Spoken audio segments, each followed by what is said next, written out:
Hello friends, आपका स्वागत है आपके अपने यूट्यूब चैनल के ऊपर। और आज बात करेंगे निफ्टी के ऊपर।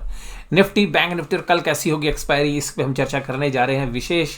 और इस विशेष चर्चा के अंदर आप हैं हमारे साथ भागीदार। तो कल की एक्सपायरी बहुत ही जो है इम्पोर्टेंट है हमारे लिए। आपने देखा कि फ्राइडे के सेशन के अंदर ब्लैक फ्राइडे हो गया, मंडे के सेशन में ब्लैक मंडे हो गया। 2 दिन थोड़ा सा बाजार ने सांस ली। ट्यूसडे के अंदर हमने बात की थी मंडे के एनालिसिस में कि रिकवरी होगी। जब पूरा बाजार, पूरे वर्ल्ड के बाजार मंदे थे, हमने कहा था कि बाजार के अंदर एक रिकवरी होगी। कल हुई भी मंगलवार के दिन, बट वो बाद में जो है पॉजिटिवली ही क्लोज हुए बाजार अच्छे लेवल से, लेकिन आधी बढ़त गवा चुके थे। आज बाजार ने जबरदस्त पुल बैक दिया और करीबन 17,000 के आसपास तक निफ्टी ने कोशिश की। आज का ये पूरा एनालिसिस बात करेंगे कल के लिए कि कल किस तरीके से रह सकते हैं हमारे बाजार, कल की वीकली एक्सपायरी कहाँ जा रही है। तो आइएगा आज हम चर्चा करते हैं निफ्टी 50 के ऊपर कि देखिएगा आज करीबन 17,000 के आसपास तो बाजार चले ही गए थे। और लास्ट के आधे घंटे में जिस तरीके की बाइंग आई, बुल्स ने बता दिया कि हाँ हमारे अंदर अभी दम है, आप भूल मत जाना। लेकिन मैंने आपको कहा था कि बाजार ओवरसोल्ड थे, तो वहाँ से रिकवरी आनी थी। बाजार ने रिकवरी की और हम जिस पुल बैक की उम्मीद कर रहे थे वो पुल बैक हुआ। और अभी भी हमें उम्मीद है कि थोड़ा सा और पुल बैक हो सकता है, लेकिन ऊपरी लेवल्स पर मुझे क्या लगता है ये मैं आपके साथ चर्चा करूंगा इसी वीडियो में। तो बने रहिएगा वीडियो के अंत तक। अब यहाँ पर देखिएगा हम चर्चा कर रहे हैं कि ये जो लेवल्स हैं ये हैं 16,500 के आसपास के। और मैंने कहा था कि इस लेवल पर पुल बैक बनेगा बाजार में। बाजार में कल भी बना, आज भी बना। अब बाजार कहाँ पर आ रहा है? अब बाजार आ रहे हैं 17,100 के आसपास। जैसे ही बाजार 17,000 के ऊपर जाएंगे, 17,100 के ऊपर, तो रेजिस्टेंस है। देखिएगा ये जो कैंडल्स हैं रेड जो भी पीछे बनी है, वो 17,100 के रेजिस्टेंस को साफ साफ बयां कर रही है। तो 17,100 पहली हर्डल है और मुझे लगता है कि वहाँ पर एक सेलिंग प्रेशर आएगा। और जितने ऊपर भी बाजार जाने की कोशिश करेगा, हर लेवल पर एक सेलिंग प्रेशर झेलता हुआ नजर आएगा। आज बाजार में क्या रहा? Reliance, Bajaj finance, ICICI bank, Tata Motors और L&T जैसे शेयर्स में रहा दमदार प्रदर्शन। जबकि power grid, SBI life, Wipro, Adani ports और ITC जैसे शेयर रहे कमजोर। और ITC देखिएगा अपनी स्पोर्ट 210 रुपए के आसपास, 200 रुपए के आसपास आता हुआ नजर आ रहा है, जहां पर कि इसके अंदर एक बाइंग इंटरेस्ट हमेशा बनता है। एडवांस डिक्लाइन रेशियो में आज एडवांस चांद पे थे और एडवांस कह रहे थे कि आज हम किसी को बख्शने वाले नहीं हैं। और बुल्स आज पूरे मूड में थे, लेकिन ये मूड बना 2:45 के आसपास। दिन भर बाजार ऊपर नीचे होता रहा, लेकिन 2:45 बुल्स एग्रेसिव हो गए और लास्ट के 10 मिनट में तो गजब उड़ा दिया। लास्ट के 10 मिनट में तो बैंक निफ्टी को 35,100 के ऊपर लेकर चले गए। और यही जो है आज के सबसे मज़ेदार इंसिडेंस था, जो बाजार के अंदर 35,100 के ऊपर बैंक निफ्टी के। हालांकि देखिएगा जो आधे घंटे की एडजस्टमेंट है उसकी वजह से 35,000 के ऊपर ही क्लोजिंग में मैं चर्चा करूंगा अभी आपके साथ। Hindalco, Tata Motors, Divi's Lab, Eicher Motor, Bajaj Finance और यूपीएल जैसे शेयर्स में रही दमदार खरीदारी। और बहुत दिनों के बाद भारतीय एयरटेल के अंदर भी लोगों को थोड़ा सा सांस मिला, हालांकि अभी भी 700 रुपये के नीचे है। L&T, रिलायंस, सन फार्मा, भारत पेट्रोलियम जैसे शेयर्स में तेजी रही। इसके अलावा SBI, जिसकी मैं चर्चा कर रहा था बहुत दिनों से, भाई से भी दम नहीं दिखा रहा, आज SBI ने भी दम दिखा ही दिया। पावर ग्रिड और बाकी किसी शेयर्स में ज़्यादा कमजोरी थी नहीं। पावर ग्रिड 1% से ज़्यादा कमजोर था, बाकी कमजोरी का नाम नहीं लेंगे क्योंकि यार ये 1% भी जो कमजोर ना, उसको कमजोर कहना जो है एक अन्याय होगा। अब बात करते हैं निफ्टी बैंक। निफ्टी बैंक आज 35029 पर क्लोज हो गया। और क्लोज कहाँ पे हुआ भाई साहब? लास्ट के आधे घंटे के ट्रेड देखिएगा। मैं आपके साथ चर्चा क्या कर रहा था, मैंने आपको कल बोला था एक बड़ी रेंज 33,900 से 35,900। अब बाजार कहाँ जाएंगे? अब बाजार ऊपर की तरफ अटेम्प्ट करेंगे, लेकिन अटेम्प्ट फेल होने की संभावना है। रीजन ये है कि बाजार ओवरसोल्ड थे, पुल बैक करा। अब क्यों करेंगे? देखिएगा ये एक ऐसी रेंज है जो निफ्टी बैंक की, जहां से बाउंस करना बनता था। ये देखिएगा मैंने आपको कल भी चर्चा की थी। अब ये देखिएगा ये जितनी सेलिंग हुई है, ये सारी सेलिंग 35,700 के बाद हुई है। 35,700 से बाजार बार बार घूमता रहा, इस बार तोड़ दिया। तो अब अगर ऊपर की तरफ जाएंगे तो जितने लोग पहले खरीदार थे वो 35,500 के बाद एकदम स्लाइड आया था, आपने देखा था मंडे को और फ्राइडे को। तो 2 दिन में वॉल्यूम के साथ सेलिंग हुई थी। तो क्या एक दिन में वो सारी सेलिंग अब्जॉर्ब हो जाएगी? मुझे नहीं लगता। तो बट कल वीकली एक्सपायरी, तो बाजार एक बार ऊपर जाने की कोशिश करेगा, लेकिन वहां पे सेलिंग आएगी। बट बाजार दोनों साइड कल मूव करता हुआ नजर आएगा।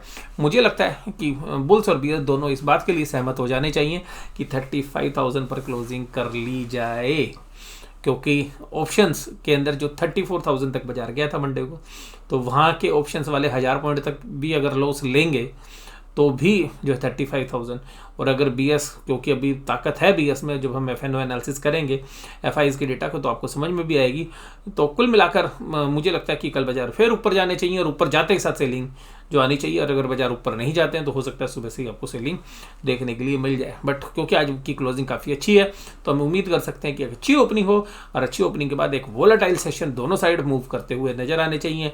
ऑप्शंस के जो डेटा है वो भी यही बता रहे हैं कि ऑप्शन चेन के अंदर भी दोनों पार्टीज में से कोई ज़्यादा एग्रेसिव है नहीं आज की परिस्थिति में। SBI, ICICI bank, Kotak Mahindra bank, HDFC bank सब आज तेजी में थे। और HDFC बैंक जो है बहुत दिनों के बाद जो है आज जो है बड़ा थोड़ा सा दम दिखा रहा था, लेकिन वो दम आज भी मिसिंग था। जिसका दम था कोटक महिंद्रा बैंक में सुबह से अच्छा लीड किया था। ICICI बैंक जो है सबसे फंडामेंटली अभी देखिएगा पूरे इंडेक्स में सबसे मजबूत है रिजल्ट के बेसिस पर अगर हम बात करें तो। और SBI जो भी शेयर है ये बड़ा ब्लैगार्ड था, मैं बोल रहा था बार बार था करा है, तो आज भी देखिएगा SBI में भी एक बाइंग देखने के लिए मिली। और IDFC फर्स्ट बैंक आज का सितारा करीबन 5% की तेजी। और मैंने कल बात की थी आपके साथ येस बैंक की भी, तो येस बैंक में भी देखिएगा मैंने कल आपके साथ चर्चा की थी कि इक्विटी डाइल्यूशन होगा। तो बहुत सारे जो हमारे व्यूअर्स हैं उन्होंने कहा कि नहीं सर वो तो इक्विटी डाइल्यूशन नहीं होगा, तो डिवेंचर से भी ले सकते हैं। लेकिन माय डियर वहाँ पे पढ़िएगा कन्वर्टेबल डिवेंचर्स हैं। कन्वर्टेबल डिवेंचर्स का मतलब होता है कि जो इक्विटी शेयर्स में कन्वर्ट होंगे, यानी कि अल्टीमेटली उनको भी इक्विटी शेयर बनना है आज नहीं तो कल। जब हम EPS की कैलकुलेशन करते हैं तो हम उनको डायलूटेड EPS निकालते वक्त ये मानते हैं कि वो इक्विटी शेयर्स हैं। और आज की डेट में अगर इंटरनेशनल फाइनेंशियल रिपोर्टिंग स्टैंडर्ड पड़े या जो इंडिया में भी अकाउंटिंग स्टैंडर्ड्स हैं उनको अगर आप फॉलो करेंगे तो भी वो फाइनेंशियल इंस्ट्रूमेंट्स के अंदर इस तरीके के जो डिवेंचर्स हैं उनको इक्विटी के इक्विवेलेंट माना जाता है, जिन डिवेंचर्स को आप इक्विटी में कन्वर्ट करेंगे। तो जितने भी इंस्ट्रूमेंट्स थे कल, जितने भी मोड जो लिखे थे कि जहां से येस बैंक कैपिटल रेज करेगा, वो सारे के सारे मोड जो है इक्विटी इंस्ट्रूमेंट्स की ही बात कर रहे हैं। तो जिन लोगों को ये लगता था कि नहीं सर आपने तो वो रिपोर्ट सही नहीं पढ़ी कि वो तुम्हें तो डिवेंचर भी लिखा होता वो इक्विटी नहीं है, बट माय डियर वो सब कुछ जो है वो सब इक्विटी इंस्ट्रूमेंट्स ही हैं जो भी उस डॉक्यूमेंट्स में लिखे हुए थे, जो भी उन्होंने जो है इक्विटी रेज करने के लिए जो है बताया। तो कैपिटल रेज लिखा है, लेकिन मैं तो आपको जो है टेक्निकल लैंग्वेज में बता रहा हूँ कि आपको कि वो सब इक्विटी ही है। FIs के आज के डेटा मैंने स्टॉक के लिए हैं। पहले स्टॉक के क्यों लिए हैं देखिएगा, स्टॉक के अंदर रिकवरी है, थोड़ी सी तसल्ली लगेगी। FIs भाई साहब 2 दिन से अपने स्टॉक के जो फ्यूचर्स हैं उनको कवर कर रहे हैं। और अब कितनी कवरिंग रह गई है 1160, तो अभी बहुत ज़्यादा शॉर्ट्स नहीं है बचे हैं उनके स्टॉक फ्यूचर्स में। लेकिन उन्होंने 32,000 करोड़ का कैश में माल बेचा हुआ है पूरे महीने। आज FIs के सामने DIs ने 1593 करोड़ की बाइंग की, जबकि FIs आज भी सेलर थे 827 करोड़ के। तो तकरीबन 2 मंथ्स हो गए हैं जहां पर कि FIs लगातार सेलिंग कर रहे हैं। इंडेक्स फ्यूचर्स के अंदर भी सेलिंग है 809 करोड़ की। लेकिन आप देखिएगा यहाँ पे जब ब्लैक फ्राइडे हुआ तो ब्लैक फ्राइडे से पहले थर्सडे को इन्होंने 828 करोड़ की बाइंग की थी। फिर देखिएगा ब्लैक फ्राइडे किया इन्होंने, फिर एक ब्लैक मंडे किया, फिर ट्यूसडे के अंदर 21 दिसंबर को इन्होंने 3068 करोड़ की बाइंग की इंडेक्स फ्यूचर्स में। तो इंडेक्स फ्यूचर्स के भी शॉर्ट्स इन्होंने कम कर लिए, फिर आज दोबारा से शॉर्ट्स डेवलप कर दिए। इसका मतलब क्या है कि ये लोग ये मान रहे हैं कि जब बाजार में ऊपर की तरफ लेवल आएंगे तभी माल बेचेंगे, नीचे नहीं बेचेंगे।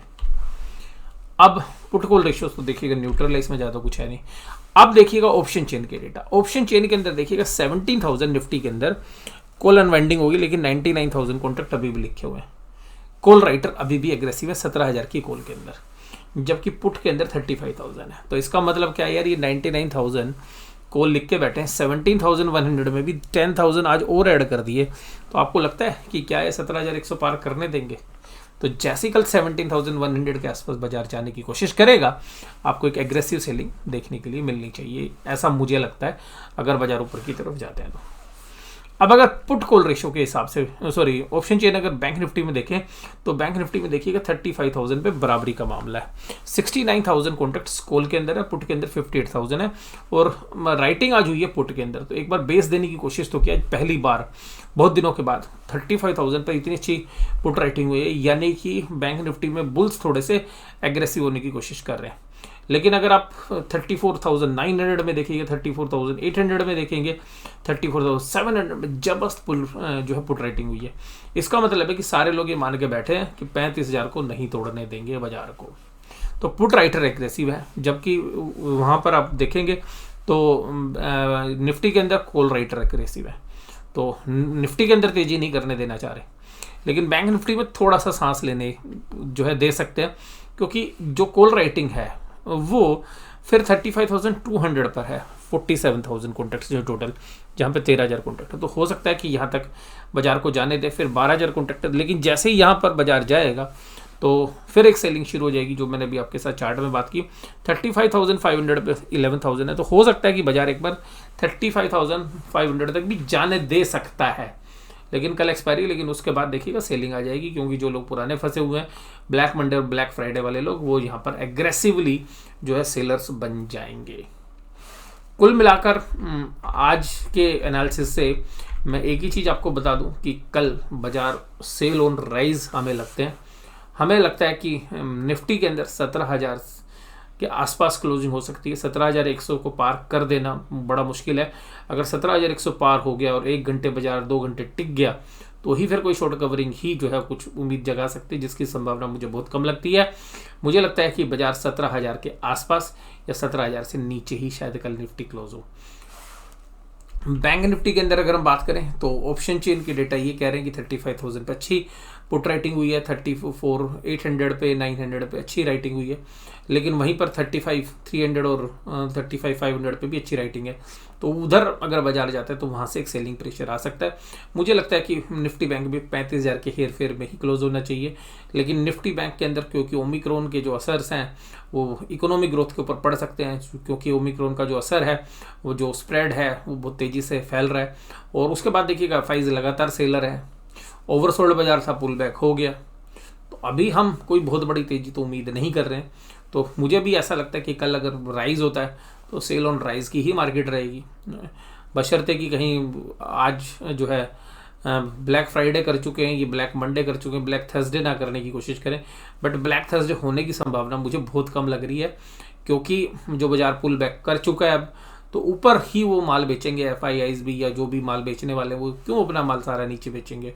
तो अब कंसर्न्स भी थोड़े से ईज आउट हो रहे हैं, क्योंकि ओमिक्रॉन का स्प्रेड तो बहुत ज़्यादा है लेकिन रिस्क थोड़ा सा कम है। तो लेकिन फिर भी जो नाइट कर्फ्यूज़ लगेंगे, लॉकडाउन से लगेंगे, कंटेनमेंट जोन्स बनेंगे, अगर ऐसा होता है, और सब लोग मान चुके हैं अब कि फरवरी या मार्च में थर्ड वेव भी आएगी, जिसकी उम्मीद जो है लगभग हम छोड़ चुके थे कि नहीं यार अब तो कोई थर्ड वेव तो नहीं होगी, लेकिन पिछले 15-20 दिन में जो थर्ड वेव का माहौल बना है, उसके बाद देखिएगा जो ग्रोथ है, जो माइक्रो फाइनेंस कंपनीज़ हैं या जो रिटेलर्स को लोन दे रहे हैं, अगर उनके बिजनेस में कुछ डेंट पड़ता है तो अल्टीमेटली इंडिया की GDP ग्रोथ पे भी इम्पैक्ट पड़ेगा, और उसका जो खामियाजा है वो बैंकों को भी भुगतना पड़ सकता है, क्योंकि उनकी जो बैड लोन्स हैं या जो रिस्ट्रक्चरिंग पीछे हुई है, तो यहाँ पर भी RBI के पास बहुत ज़्यादा रूम है नहीं अब। तो कुल मिला के जिसकी वजह से हम कोई बहुत बड़ी तेज़ी निफ्टी बैंक में नहीं देख रहे हैं।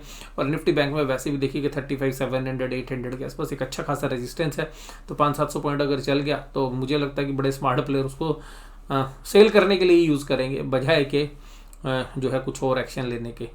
तो अगर बैंक निफ्टी अभी भी ऊपर जाता है तो अभी इस हफ्ते के लिए, कल तक के लिए तो मुझे लगता है कि सेल ऑन राइज है। और लास्ट वीक तो देखिएगा जो मंथली एक्सपायरी होती है, तो कल के डेटा आने दो, फ्राइडे के डेटा आने दो, फिर जो है नेक्स्ट जो मंथ है वो उसमें तो कुछ जो है बड़ी वोलेटिलिटी की हम उम्मीद कर रहे हैं कि फिर वोलेटाइल बाजार रहेंगे, और तब तक और डेटाज भी जो आ जाएंगे, और ओमिक्रॉन से रिलेटेड जो इश्यूज़ हैं उसके बारे में भी और स्पष्टता आ जाएगी।